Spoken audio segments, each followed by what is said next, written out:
Sementara di depan ini ada yang namanya prefrontal cortex. Prefrontal cortex itu adalah bagian dari otak yang mengatur kemampuan untuk mengambil keputusan. Di antara berapa sekarang? 266 juta masyarakat Indonesia itu ternyata memang ada para predator. Keberadaan dari pelaku kejahatan itu bisa dimonitor. Dia berada di mana? Saya pernah juga ada satu kasus di mana pelakunya seorang pengusaha. Korbannya adalah anak-anak sekitar umur 11 sampai 18 tahun. Yang ada bisa bebas tuh karena katanya suka sama suka. Nah, bagaimana suka sama suka kalau korbannya kok banyak banget ya gitu. Yang suka siapa gitu ya. Tapi kembali lagi ini adalah potret fenomena yang ada.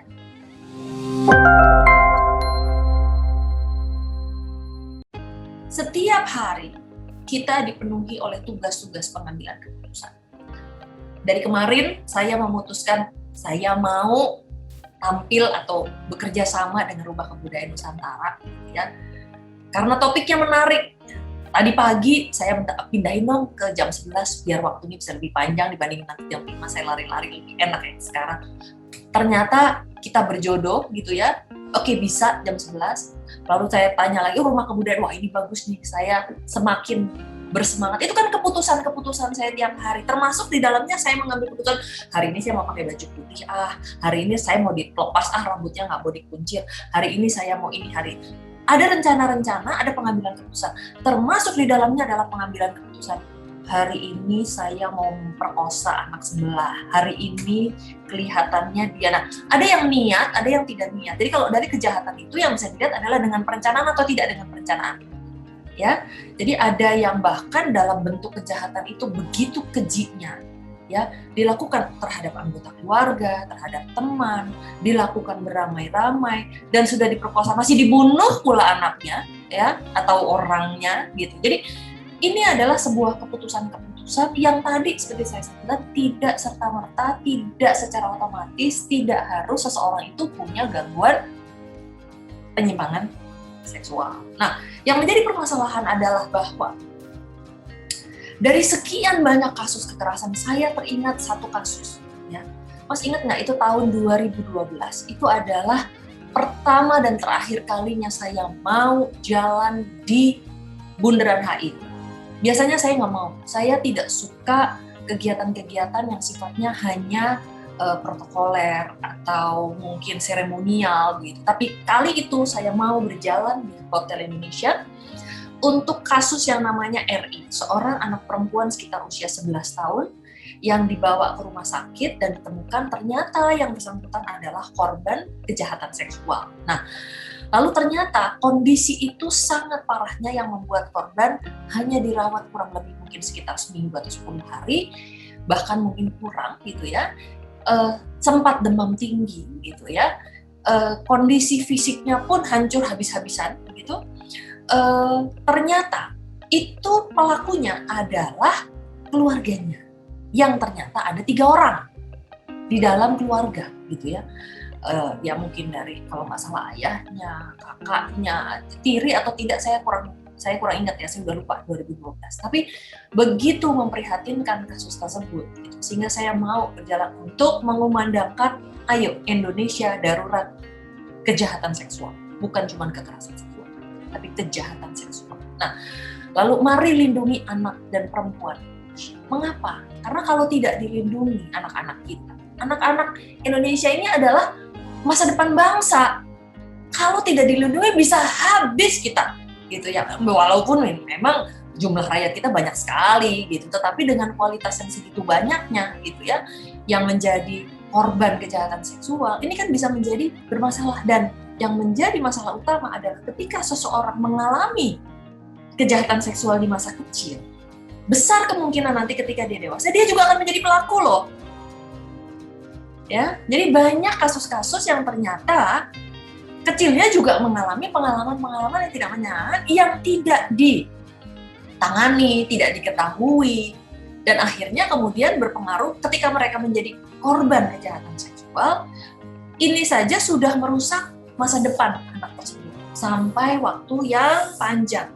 Lalu kemudian sebagian dari mereka menjadi pelaku lagi, gitu ya. Kalau kita ingat lagi di tahun 1990-an kalau nggak salah, itu ada kasus Babe dan Robot Gedek sekian banyaknya, gitu ya. Dan itu berlangsung sampai sekarang. Kita selalu mengumandangkan Indonesia darurat kejahatan seksual, darurat kejahatan kekerasan seksual. Stop kejahatan, stop violence against children and women. Tapi sampai sekarang udah 2021. 2012 udah berubah tang jadi 2021. Masih ada saja gitu. Jadi ketika topik ini digulirkan oleh Anda kepada saya sangat bersemangat dan mohon mari kita bekerja sama, mari kita galakan lagi, mari kita memandangkan. Nah, yang jelas adalah bahwa ternyata sebagian di antara kita, di antara berapa sekarang? 266 juta masyarakat Indonesia itu ternyata memang ada para predator seksual yang memiliki keinginan, memiliki hasrat, yang ditandai dengan ketidakmampuan mereka mengambil keputusan, ketidakmampuan mereka mengendalikan dorongan dan libido mereka, ketidakmampuan mereka untuk mengenali dampak dari perbuatan mereka.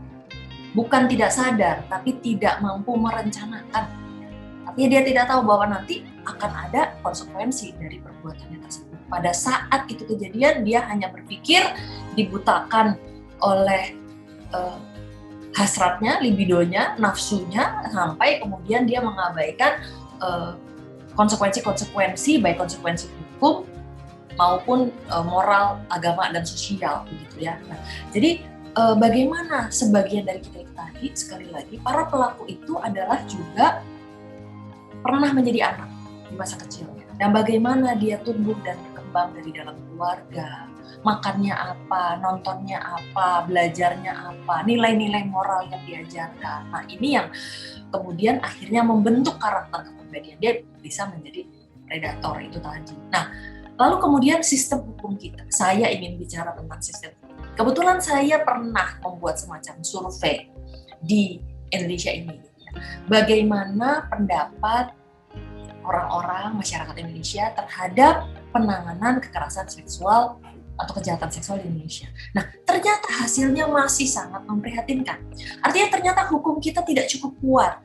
Satu yang jelas, ketika terjadi kejahatan seksual, proses pelaporannya itu panjang, lama, berat, dan bukan tidak mungkin malah mengandung kejahatan kekerasan berikutnya terhadap korban. Artinya korban tidak dipercaya, korban dilecehkan. Saya ada beberapa kasus juga korban kejahatan seksual justru diperkosa lagi oleh pendampingnya, orang yang harusnya justru melindungi. Ya, ini sungguh luar biasa. Dan bahkan dari LPSK sendiri ya, Lembaga Perlindungan Saksi Korban, itu Ibu Livia Iskandar itu juga sangat bersemangat ya untuk bisa menangani kasus ini, karena ini benar-benar sudah sangat memprihatinkan. Bagaimana para korban ini harus bisa didampingi, harus bisa dibantu untuk melaporkan kejadian tersebut. Ya, mulai dari pembuktiannya, pergi ke rumah sakit, pergi ke polisi, kemudian proses hukumnya. Saya pernah juga ada satu kasus di mana pelakunya seorang pengusaha. Korbannya adalah anak-anak sekitar umur 11 sampai 18 tahun. Yang ada bisa bebas tuh karena katanya suka sama suka. Lah bagaimana suka sama suka lah, korbannya kok banyak banget ya gitu. Yang suka siapa gitu ya. Tapi kembali lagi, ini adalah potret fenomena yang ada. Nah, survei yang tadi saya sebutkan menyebutkan kepuasan terhadap penanganan kepolisian lumayan. 50-60% puas dengan penanganan kepolisian. Tapi berarti ada 40% yang tidak puas gitu. Lalu bagaimana dengan yang lain? Ada kejaksaan, ada pengadilan. Lalu kemudian ada satu lagi yang mungkin juga harus dipertimbangkan adalah bahwa undang-undangnya itu sendiri baru-baru ini memang meningkat. Dulu bisa ke 3 tahun.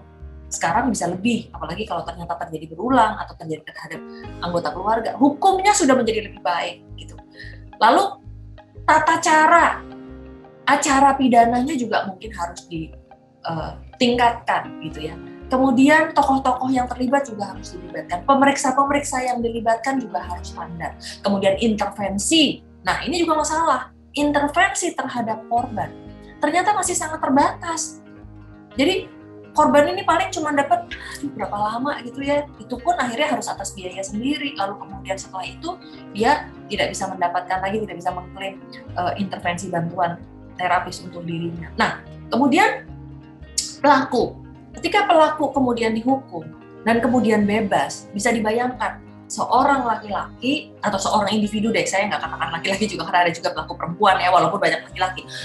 Umurnya adalah sekitar 80-an, 80 tahun.